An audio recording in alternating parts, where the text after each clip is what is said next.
नमस्कार मित्रांनो, S class education bye सुहानीमध्ये तुम्हा सगळ्यांचं मनापासून स्वागत आहे.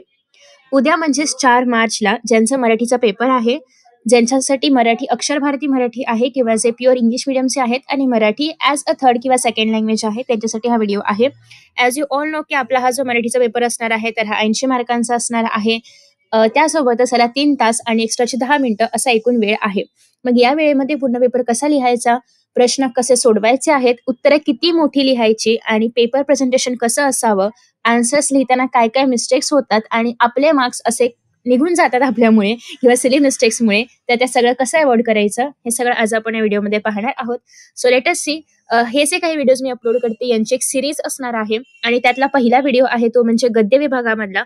ॲज पर विभाग मी ती सिरीज केलेली आहे. सो दर 1 ते 1.5 तासांनी तुम्हाला प्रत्येक विभाग मिळत जाईल आणि मी तुम्हाला असं सांगेन की माझ्यासोबत हा पेपर सॉल्व्ह करा, जेणेकरून तुमची प्रॅक्टिस पण होईल आणि तुम्हाला नवीन नवीन प्रश्न पण पाहायला मिळतील. ठीक आहे. So let us see. सगळ्यात पहिल्यांदा आपल्याकडे आहे गद्य विभाग. आता गद्य विभाग याच्यामध्ये तुम्हाला 3 गद्य येतात. यातले 2 जे गद्य असणार आहेत तर ते पठित असणार आहेत आणि एक जो गद्य असणार आहे तर तो अपठित असणार आहे. ठीक आहे. ऑलमोस्ट सगळ्या गद्यांमध्ये प्रश्नांचा पॅटर्न हा सेमच असणार आहे, त्याच्यामुळे काही वेगळं नाहीये. फक्त एवढंच की पठित गद्य तुम्हाला माहिती आहेत आणि अपठित माहिती नाहीयेत. आता मला प्लीज असं नका सांगू की आम्ही पठित सुद्धा वाचले नाहीयेत. आणि डोंट टेक एनी टेन्शन, जरी तुम्ही वाचले नसतील तरी पण काही मेजर फरक पडणार नाहीये, कारण तुम्हाला पेपरमध्ये ऑलरेडी पठित उत्तरा दिलेला असतो. ठीक आहे. सो त्याच्यामुळे काही जास्त फरक नाही पडणार आहे. ॲज पर माय एक्सपिरियन्स मी जे काही पेपर्स पाहिलेले आहेत आणि त्याच्यामध्ये काय मिस्टेक्स होतात त्याच्यानुसार मी तुम्हाला गाईड करणार आहे. ठीक आहे. सो आता हा जो पठित गद्य आहे त्यातला पहिला जो गद्य आहे प्रश्न पहिला, याच्यामध्ये 2 मार्कांसाठी पहिली कृती, 2 मार्कांसाठी दुसरी कृती आणि 3 मार्कांसाठी स्वमत असतं. स्वमतामध्ये प्रचंड चुका होतात आणि अगदी आउट ऑफ मार्क्स मिळवण्याची शक्यता असून पण आपले मार्क्स कमी होतात. का सांगणार आहे, नक्की सांगणार आहे. सगळ्यात पहिल्यांदा आपण प्रश्न क्रमांकानुसार जाऊया. 2 मार्कासाठी जो पहिला प्रश्न आहे तर त्याचं उत्तर अर्थात तुम्हाला माहिती आहे पॅसेजमध्येच पाहायला मिळतं. आणि इथे प्रश्नांचे प्रकार कसे असतात की कोणते लिहा, कारणे लिहा, ओळी पूर्ण करा, याच्यासाठी काय शब्द वापरले ते लिहा. तर अशा प्रकारचा हा पहिला प्रश्न असतो 2 मार्कांसाठी. आता मी असं तुम्हाला सजेस्ट करेन की प्लीज व्हिडिओ पॉज करा. 5 मिनिटाच्या आत हा जो पॅसेज आहे तर तो रीड करून समजून घेता आला पाहिजे. जर तुम्ही ऑलरेडी पुस्तकामधून रीड केला असेल, तुम्हाला हा पॅसेज माहिती आहे, तर अर्थात ह्या 5 मिनिटाचा वेळ रिड्यूस होऊन 3 मिनिटावरती आला पाहिजे. ठीक आहे. सो पटापट पॅसेज वाचायचा आहे. पॅसेज वाचून तुम्हाला एक प्रश्न वाचायचे आहेत आणि मग हा व्हिडिओ चालू करायचा आहे. ओके. आय होप तुम्ही फॉलो करत असाल छान अशा अज्ञधरक बाळाप्रमाणे.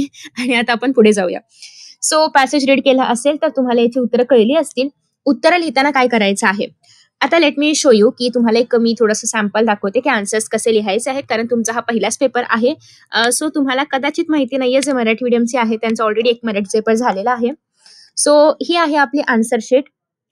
याच्यामध्ये साधारणतः अशा पद्धतीने मार्जिन असते आणि इथे लाईन्स असतात. हे एवढं सगळ्यांना माहिती आहे, राईट ना? प्रिलिम्स दिले ना सगळ्यांनी?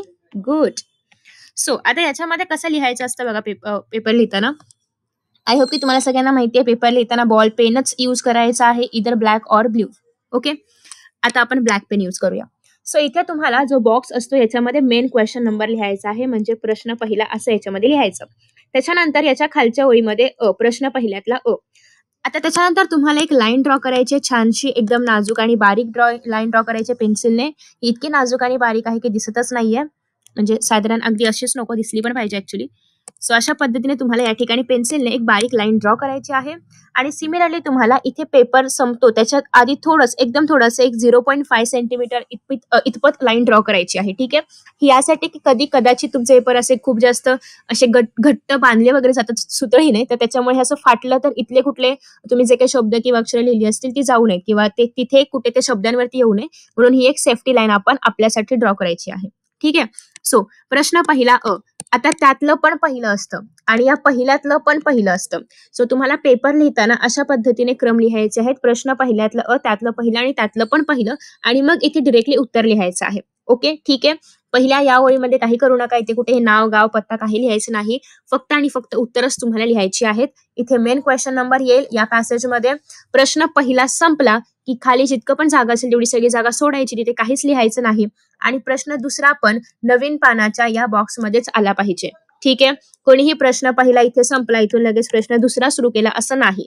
प्रश्न पहिल्यातला इथे ब इथून सुरू केला चालेल, पण नवीन प्रश्न नवीन पानावरच सुरू केला पाहिजे. डन. इतकं समजलेलं आहे. आता आपण जाऊया पुढे. सो आता याचं उत्तर जे काही असेल ते तुम्हाला लिहायचं आहे, डायरेक्टली उत्तर लिहायचं आहे. हे नेहमी तिरके बोलणारे वगैरे शब्द लिहायची गरज नाहीये. Okay. Next. After that next आहे बटाटा सोडण्याचा सल्ला देणारे. जे कोण असेल त्यांचं नाव लिहायचं आहे. हे एवढं मोठं लिहायची गरज नाही. फक्त प्रश्न क्रमांक नीट टाकायचा. हे तर काही म्हणजे असे एक शब्दात उत्तर लिहिणारे असे प्रश्न आहेत. त्याच्यामुळे ते काही जास्त मोठं काय करायची गरज नाही. आरामात 2 पैकी 2 मार्क्स मिळतात. कुठेही मार्क्स कापले जात नाहीत अंटिल अँड अनलेस तुम्ही बरोबर आन्सर लिहिलं असेल तर. ओके. नेक्स्ट. याच्यामध्ये काय होतं सिली मिस्टेक क्रमांक 1. आम्ही ना इतके आळशी आहोत की आम्ही फ्लो चार्टच ड्रॉ करत नाही किंवा लाईन्सच ड्रॉ करत नाहीत आणि म्हणून टीचर बरोबर आन्सर असून सुद्धा आपले 1 मार्क वजा करते. ठीक आहे. सो फ्लो चार्ट किंवा हे जे काही लाईन्स आहेत हे ड्रॉ करणं खूप महत्वाचं आहे. हे तुम्हाला कंपल्सरी पेनानेच ड्रॉ करायचं आहे. स्केलचा यूज करा, छान दिसेल अजून प्रेझेंटेशन, पण पेनाने ड्रॉ करायचं आहे.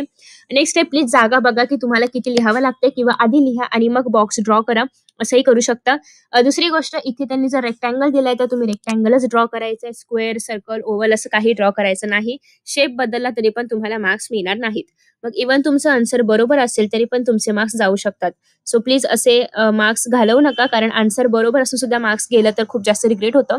त्याच्यामुळे या सिली मिस्टेक्स अवॉइड करा आणि सगळं ज्या पद्धतीने आन्सर क्वेश्चन पेपर आहे त्याच्या पद्धतीने आन्सर पेपर लिहिण्याचा प्रयत्न करा. ठीक आहे. सो इथे तुम्ही जे काही आन्सर लिहाल त्याला 1 आणि याला 1 असं एकूण 2 मार्कांसाठीही आहे. जसं फ्लो चार्ट दिलंय किंवा जसं हे वेब डायग्राम दिलंय सेम त्याच पॅटर्न मध्ये वेब डायग्राम ड्रॉ करायची आहे. आफ्टर दॅट नेक्स्ट आहे पंतांना उपासाबाबत मिळालेल्या विविध सल्ल्यांचे वर्णन तुमच्या शब्दात लिहा.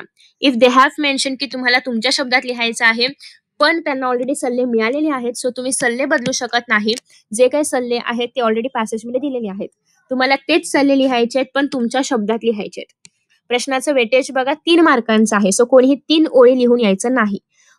कमीत कमी तुम्हाला 6 to 8 लाईन्सच्या वर आन्सर लिहायचा आहे.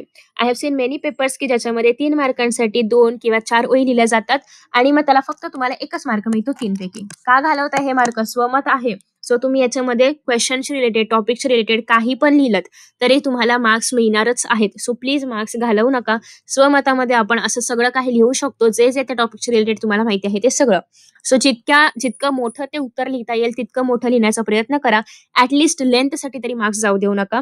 दुसरी गोष्ट थोडंफार ग्रामर इकडे तिकडे म्हणजे चुका वगैरे करू नका, तर तुम्हाला याच्यामध्ये 2 मार्क्स किंवा 2.5 मार्क्स पण मिळू शकतात. जर लेंथ साधारणतः 8 लाईन्सच्या अबव असेल, ग्रॅमॅटिकल मिस्टेक्स नसतील, आन्सर जर प्रॉपरली क्वेश्चनशी रिलेटेड असेल तर तुम्हाला 2.5 मार्क पण मिळतील, म्हणजे 2.5 पण मिळतात. अगदीच आपण 3 पैकी 3 एक्सपेक्ट नाही करू शकत, कारण मोस्टली स्वमतामध्ये अगदीच फुल मार्क्स नाही मिळत, पण 2.5 मार्क मिळतात. 2.5 इज मॅक्सिमम. त्याच्यामुळे तेवढे मिळवण्याचा प्रयत्न नक्कीच करा. ठीक आहे. आफ्टर दॅट नेक्स्ट आहे अगेन दुसरा उतारा. हा पण सेम त्याच वेटेजचा आहे. 2+2+3 आहे. 2 मार्क्स कृती, एका वाक्यात कृतीसाठी किंवा का ते लिहासाठी. 2 मार्क्स साठी अजून एक कृती थोडीशी अशी वेब डायग्राम प्रमाणे आणि 3 मार्क्स साठी स्वमत. ओके. सो अगेन तुम्हाला थोडासा वेळ घ्यायचा आहे आणि पटापट पॅसेज रीड करायचा आहे. If you know the passage तर मग वेस्ट करू नका टाइम. तुम्हाला डायरेक्टली क्वेश्चन्सकडे यायचं आहे. ठीक आहे. ज्यांना ऑलरेडी लेसन्स माहिती आहेत, पॅसेजेस माहिती आहेत, पुन्हा वाचून त्याच्यामध्ये काही फरक पडणार नाहीये. त्याच्यामुळे डायरेक्टली क्वेश्चन्स पाहायला घ्या आणि एखादा क्वेश्चन जर तुम्हाला येत नसेल तर मात्र तुम्ही पॅसेज पुन्हा एकदा रीड करू शकता. ठीक आहे. सो होप सो तुम्ही व्हिडिओ पॉज वगैरे करून वाचलं असेल आणि आता तुम्हाला याचे आन्सर्स लिहायचे आहेत. अगेन प्रश्न पहिल्यामध्ये जे काही आन्सर्स विचारले जातील ते मोस्टली एका वाक्यात किंवा एका ओळीत वगैरे असणार आहेत. खूप मोठे उत्तर नसणार आहेत. सो प्लीज याच्यामध्ये कोणाचेही मार्क्स कट होता कामा नयेत. उगाच सिली मिस्टेक वगैरे काही करायचं नाहीये. डायरेक्टली याच्यातून आन्सर शोधायचा आहे आणि लिहायचा आहे. तुम्ही आन्सर याच्यातून बघून लिहितायचं, कुठल्याही प्रकारचं शुद्ध लेखनामधल्या चुका किंवा ग्रॅमॅटिकल मिस्टेक्स नको. नेक्स्ट आहे आकृती पूर्ण करा. जशी डायग्राम दिली आहे, त्यांनी बॉक्स नाही दिले तर बॉक्स नाही ड्रॉ करायचं. त्यांनी फक्त लाईन दिली आहे, फक्त लाईनच ड्रॉ करायची. ठीक आहे. हे यासाठी कारण आपण प्रश्न लिहित नाही आहोत, आपण फक्त प्रश्न क्रमांक लिहितोय. सो समोरच्या एक्झामिनरला कळणार कसं ना की तुम्ही कोणती डायग्राम ड्रॉ केली आहे. ठीक आहे. फक्त प्रश्न क्रमांक लिहून पण उपयोगाचं नाहीये. त्याच्यामुळे तुम्हाला जशी डायग्राम आहे तशी सेम तुमच्या आन्सर शीट मध्ये काढायची आहे आणि मग त्याच्यामध्ये जे काही आहे ते लिहायचे. 2 मार्कांसाठी आहे. 2 बॉक्सेस तुम्हाला फिल करायचे आहेत. बॉक्स म्हणजे जे काही आहे ते 2 ब्लँक्स तुम्हाला फिल करायचे आहेत. नेक्स्ट आहे स्वमत. शालेय विद्यार्थ्याच्या भूमिकेतील डॉक्टर माशेलकर यांचे तुम्हाला जाणवलेले गुणविशेष सोदाहरण स्पष्ट करा. इट्स एक्सपेक्टेड की तुम्ही ते गुणविशेष कुठल्या प्रसंगामध्ये आलेत किंवा कुठल्या ओळीमध्ये आलेत त्याचं उदाहरण पण द्याल. ठीक आहे. सो हे लिहिताना तुम्हाला ऑलरेडी मनाने काहीच लिहायचं नाहीये, याच्यामध्ये सगळे ते गुणविशेष आहेत, सगळे उदाहरणं पण आहेत, तुम्हाला तीच मेन्शन करायची आहेत. फक्त स्वमत इज लाईक तुम्ही तुमच्या भाषेत किंवा तुमच्या वाक्यरचनेप्रमाणे करणार आहात, पण मूळ उत्तर बदलता कामा नये. ठीक आहे. 3 मार्कांचा आहे, 8 लाईन्सच्या वर उत्तर लिहायचंच आहे. तुम्हाला अगदी काहीच आठवत नाही यातल्या कुठल्या तरी ओळी काढून लिहा, पण लिहा. ठीक आहे. म्हणजे असं होतंय की पण लिहा, कारण याच्यामध्ये मार्क्स तुमच्या हक्काचे असतात, ते जाऊ देऊ नका. स्वमतामध्ये पूर्ण मार्क्स स्कोर करण्याचा चान्स असतो, 2.5चं पण परत 3च होतं. सो त्याच्यामुळे जास्तीत जास्त मार्क्स स्कोर करण्याचा प्रयत्न करा. नेक्स्ट आहे अपठित गद्य. आता अपठित गद्य यू डोंट नो की ह्याच्यामध्ये काय आहे, कारण अपठित आहे त्याच्यामुळे तुम्हाला थोडासा वेळ द्यायचा आहे आणि हे रीड करायचंय. आणि हे पठित प्रमाणे मोठं नसणार आहे, लहानच असणार आहे, त्याच्यामुळे फास्ट रीड करायचंय आणि रीड करता करताच समजून घेण्याचा प्रयत्न करायचंय, कारण लयत लय तुम्ही 2दा रीड करू शकता, त्याच्यावर जास्त वेळ तुम्ही याला नाही देऊ शकत. ठीक आहे. सो हे रीड करून झाल्यानंतर मी काय करायचे की आधी मी सगळे प्रश्न वाचायचे आणि मग पॅसेज रीड करायचे. So back of the mind हे चालू असायचं की मला या प्रश्नाचं उत्तर या पॅसेजमधून शोधायचं आहे. बट तुम्ही जर त्याच्याशी कम्फर्टेबल नसाल तर आधी पॅसेज रीड करा आणि मग तुम्ही क्वेश्चन्स रीड करू शकता आणि मग पुन्हा एकदा पॅसेज रीड करू शकता. So it's up to you. फक्त एवढंच की टाइम थोडंसं keep watch on your time आणि त्या वेळेमध्ये हे सगळं झालं पाहिजे. ठीक आहे. So if you want practice करा पॅसेज रीड करण्याचा, आणि याच्यामध्ये कुठल्याही प्रकारे स्वमत विचारलं जात नाही. सो तो एक बेस्ट पार्ट आहे की तुम्हाला फक्त उत्तर शोधून लिहायचे आहेत, विचार करायचा नाहीये. ठीक आहे. सो याच्यामध्ये पण जोड्या लावा, एकवचन उत्तरे लिहा वगैरे असं आहे. डन. इथे ना खाली मी काही आन्सर्स अटॅच केलेले आहेत. आन्सर्समध्ये थोडेसे टायपिंग मिस्टेक्स असू शकतात, सो त्या इग्नोर करा. आन्सर्स फक्त मी यासाठी दाखवते की लेंथ किती असली पाहिजे. आता बघा, हे स्वमत आहे तर या स्वमताची लेंथ किती आहे बघा, एवढं मोठं स्वमत तुमचं असलं पाहिजे. अर्धवटच्या पानावरती आहे आणि एवढं आहे. ठीक आहे. दुसरी गोष्ट, वेब डायग्राम्स अशाच ड्रॉ केल्या पाहिजेत. इथे माझ्याकडे एका बुकमधला आन्सर आहे जिथे वेब डायग्राम ड्रॉ न करता डायरेक्टली आन्सर लिहिलंय, जे साफ चुकीचं आहे, त्याच्यामुळे मी तुम्हाला आन्सर्स दाखवत नव्हते. पण ठीक आहे, बघून घ्या. फक्त एवढंच की असे मार्क्स मिळणार नाहीत तुम्हाला, पूर्ण वेब डायग्राम ड्रॉ करूनच आन्सर लिहायचा आहे. ठीक आहे. अगेन हे पण काही आन्सर्स आहेत, टायपिंग मिस्टेक्स आहेत मी तुम्हाला सांगते. सो आन्सर फक्त त्याचं सार समजून घेण्यासाठी वाचा, टायपिंग मिस्टेक्स ह्याच्यामधले इग्नोर करा. ओके. सो अशा पद्धतीने आपण आपला जो पहिला विभाग आहे गद्य तर तो कम्प्लीट केलेला आहे. नेक्स्ट व्हिडिओमध्ये आपण पद्यासाठी भेटणार आहोत.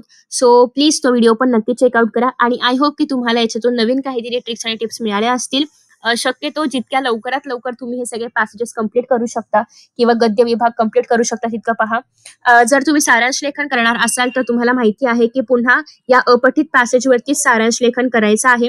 तर ट्राय करा की तुम्ही याचे मुद्दे लक्षात ठेवाल किंवा तुमच्या उत्तरपत्रिकेच्या क्वेश्चन पेपर नाही, आन्सर पेपरच्या लास्ट पेजवरती जे इम्पॉर्टंट मुद्दे आहेत किंवा जे फक्त शब्द, मुद्दे म्हणजे पूर्ण ओळ लिहायला लागू नका, फक्त शब्द, इम्पॉर्टंट शब्द फक्त लिहून ठेवा, जेणेकरून जेव्हा तुम्ही सारांश लेखन कराल 6 मार्कासाठी तेव्हा तुम्हाला पुन्हा एकदा पूर्ण पॅसेज रीड करायची गरज नाही पडणार. ठीक आहे. जे पत्रलेखन करणार आहेत त्यांना काही चान्सेस नाही, त्यांना काही लक्षात नाही ठेवायचं, इथे या प्रश्नाला सोडून द्यायचं. पण जे सारांश लेखन करणार आहेत त्यांना सेम क्वेश्चन रिपीट होणार आहे. ठीक आहे. सो ते पण मी तुम्हाला सांगेन की नक्की सारांश लेखन करायचं की पत्रलेखन करायचं. सो त्याच्यामुळे प्रत्येक व्हिडिओ पहा. निबंधामध्ये पण कोणता निबंध जास्तीत जास्त मार्क्स मिळवून देऊ शकतो हे पण मी तुम्हाला सांगणार आहे. सो सगळे व्हिडिओज नक्की फॉलो करा. Bye bye. Best of luck for your exams.